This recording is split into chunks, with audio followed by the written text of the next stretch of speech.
नमस्कार। आज हम रसखान के बारे में रसखान को पढ़ेंगे। सवैये सवैया एक ब्रज भाषा का वर्णिक छंद है। वर्णिक छंद आप जानते हैं, वर्णों की गिनती से वर्णिक छंदों की गिनती की जाती है। इसमें कुल 22 से 26 वर्ण होते हैं। इसमें वर्णों की जो संख्या है 22 से 26 वर्ण होते हैं। 11 वर्णों पर यति होती है। यति मतलब रुकना। अब रसखान के बारे में थोड़ा समझ लीजिए। रसखान का जन्म 1548 ईस्वी के आसपास हुआ था। 1628 में इनका श्रीराम हुआ था। इनका शरीर छोड़ दिए थे, अर्थात ये इनकी मृत्यु हुई थी। सैयद इब्राहिम इनका मूल नाम है। इनके जो गुरु थे गोस्वामी विट्ठलनाथ थे। इनके जो गुरु हैं गोस्वामी विट्ठलनाथ है।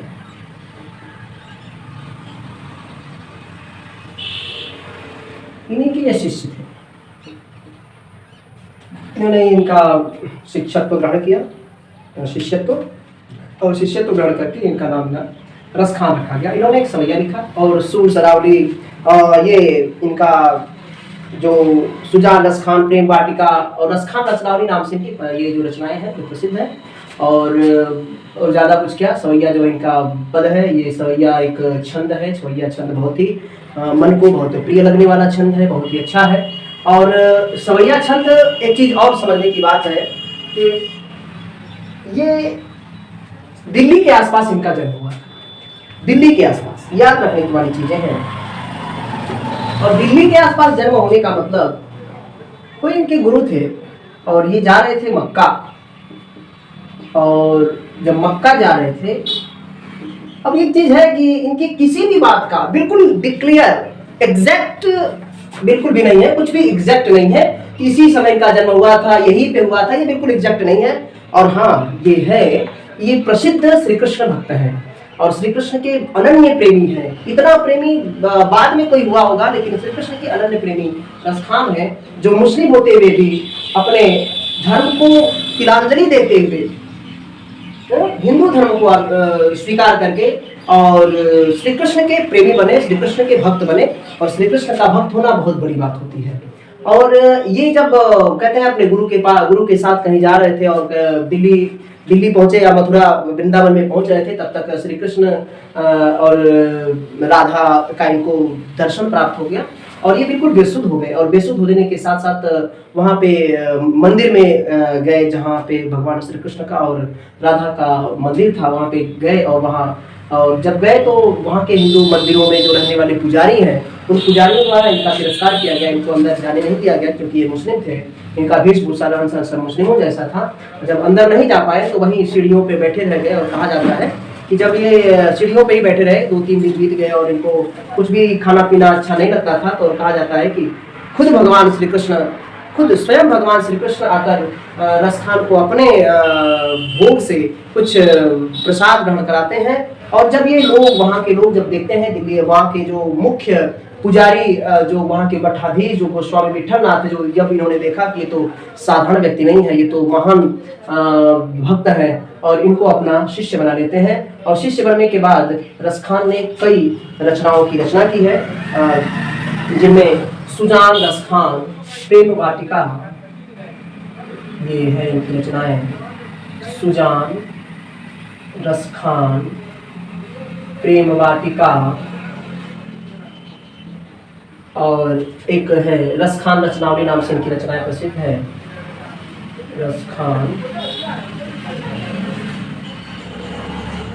रसखान रचनावली नाम से इनकी रचनाएं जो है प्रसिद्ध है।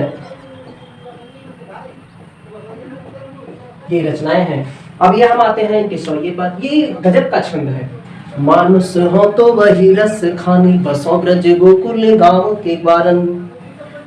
मानुष हो तो वही रस खानी, बसों ब्रज गोकुल गाँव के ग्वारन। देखिए इसमें क्या है, मानुष हो ये हो, यदि मैं मनुष्य हूं तो वही रसखान कहते हैं, मैं वही मनुष्य हूं, मैं वही जन्म लूं मनुष्य का रूप में, बसों वास करूं ब्रज और गोकुल के गांव में वास करूं, और गांव में वास करूं तो कोई और किसी और के जन्म ना हो, घर जन्म नहीं हो, मेरा जन्म ग्वालों के बीच में हो, अहीरों के बीच में हो, यादवों के बीच में मेरा जन्म यादवों के घर पे हो, ताकि मैं श्री कृष्ण के साथ खेलूं कूदूं, उनके जीवन और उनके चीजों को समझूं। तो ये क्या है, क्या मानुष हो तो वही रस खानी, मानुष हो तो वही रस खानी, बसों ब्रज गोकुल गांवों के बारन, जो पशु हो तो कहा बस मेरो, जो पशु हो, जो पशु हो तो कहा बस मेरो, जो पशु हो तो कहा बस मेरो, कहा बस मेरो, कहा बस मेरो, जो पशु हो तो कहा बस मेरो। क्या कह रहे हैं, यदि मैं पशु का जन्म लूं तो मेरा वास कहाँ हो, जो पशु हो तो कहा बस मेरो, चरौनित नंद की धेनु मझारन, चरो नित क्या कहते हैं, चरौनित नंद की धेनु मझारन। क्या कह रहे हैं, जो पशु हो तो कहा बस मेरो, चरौनित नंद की धेनु मझारन। अभी मैंने बताया कि इसमें जो ये जो छंद है, इस छंद में 22 से 26 वर्ण होते हैं। 22 से कितने वर्ण होते हैं, 26 वर्ण होते हैं। तो हम अभी मैंने बताया 11 वर्णों पे यति होती है, 11 वर्णों पे यति, 11 वर्णों पे यति। यति का मतलब होता है रुकना, वह स्थान जहां पे हम रुककर अगले पद के लिए हम गाना शुरू करते हैं, कहना शुरू करते हैं, बोलना शुरू करते हैं। तो हम काउंट कर लेते हैं, गिनती कर लेते हैं, जो 1 2 1 1 2 2 2 गिन देते हैं, 2 3 2 3 4 5 2 7 2 9 2 11। यहाँ भी गिन लेते हैं, 3 1 4 1 5 2 7 4 11। यानी कुल मिलाकर यहाँ पे यति हो रही है, जहाँ पे रुका जा रहा है वही 11 वर्णों पे रुका जा रहा है। तो 22 से 26 का मतलब 22 से 26 के बीच में ही इसके वर्णों की संख्या होती है। 22 से ज्यादा और 26 से कम, यानी ज्यादा से ज्यादा 22, कम से कम 22 और ज्यादा से ज्यादा 26 टोटल वर्णों की संख्या। इसमें पहले वाले में 25 हो सकती है या 26 हो सकती है, 27 नहीं होगा। तो पहले पद को, पहले लाइन को फिर से समझिए, मानुष हो तो वही रस खानी। कहते हैं यदि मैं मनुष्य हूँ, बसों ब्रज गोकुल गाँव के वारन, जब मैं मनुष्य हूँ तो मैं वास करो, निवास करो ब्रज गोकुल गांव के बालों के बीच में। जो पशु हो तो कहा बस मेरो, यदि मैं पशु हो जाऊं तो कहां बस मेरो हो, कहा बस मेरो, चरण नंद की धेनु मझारन, मैं चरूं, मैं विचरण करूं नंद की गायों के मध्य में। पाहन हो तो वही गिरी को, पाहन हो तो वही गिरी को, पाहन हो तो वही गिरी को, पाहन हो तो वही गिरी को। यदि मैं पत्थर हो जाऊं तो वही गिरी को, पाहन हो तो वही गिरी को, पाहन हो तो वही गिरी को, जो कियो हरि छत्र पुरंदर धारण, जो कियो हरि छत्र पुरंदर धारण। देखो ये यहाँ पे कुछ गड़बड़ियां हो गई हैं। कियो हरि छत्र पुरंदर धारण, पुरंदर धारण, यहाँ पे क्या है कि यूपी बोर्ड की बुक में थोड़ा सा इसमें परिवर्तन कर दिया है। ये कहता है पाहन हो तो वही गिरी को, जो कियो कर छत्र पुरंदर धारण। यहाँ पे थोड़ा हरि छत्र को कर छत्र कर दिया, तो कोई बात नहीं, कर छत्र हो हरि छत्र हो। हरि ने अपने हाथ से बरसाती छाते की जैसे पहाड़ को, बहुत बड़े पहाड़ को जो 22 25 27 या लगभग 30 किलोमीटर के राउंड में होता है और बहुत ऊंचा पहाड़ होता है, उस पर्वत को भगवान श्री कृष्ण ने जैसे बरसाती छाता ऐसे छोटे बच्चे उठा लेते हैं, वैसे इसको उठाकर अपने सबसे छोटी अंगुली पे धारण कर लिया था। उसीलिए ये कहते हैं, रसखान कहते हैं, पाहन हो तो वही गिरी को, पाहन हो, पाहन हो, यदि मैं पत्थर हो जाऊं तो वही गिरी को, उसी गिरी, उसी पत्थर का पर्वत, उसी पर्वत का पत्थर बनूं, जो कियो हरि छत्र पुरंदर धारण, जो हरि ने, श्री कृष्ण ने छाता की तरह से इंद्र का घमंड चूर करने के लिए, पुरंदर इंद्र का घमंड चूर करने के लिए धारण किया था, उठा लिया था। और ये कहा था कि अगर आप बहाने के हमारे गांव के जब बहाने लग जाएंगे तो मैं पर्वत से बड़े चीज को भी उठा सकता हूँ और आपको रोक सकता हूँ। पाहन हो तो वही गिरी को, जो कियो हरि छत्र पुरंदर धारण। अंतिम लाइन कहते हैं, जो खग हो तो बसेरो करो मिली, जो खग हो, जो खग हो, जो खग हो तो बसेरो करो मिली, जो खग हो तो बसेरो करो मिली, बसेरो करो मिली कालिंदी कुल कदम की डारन।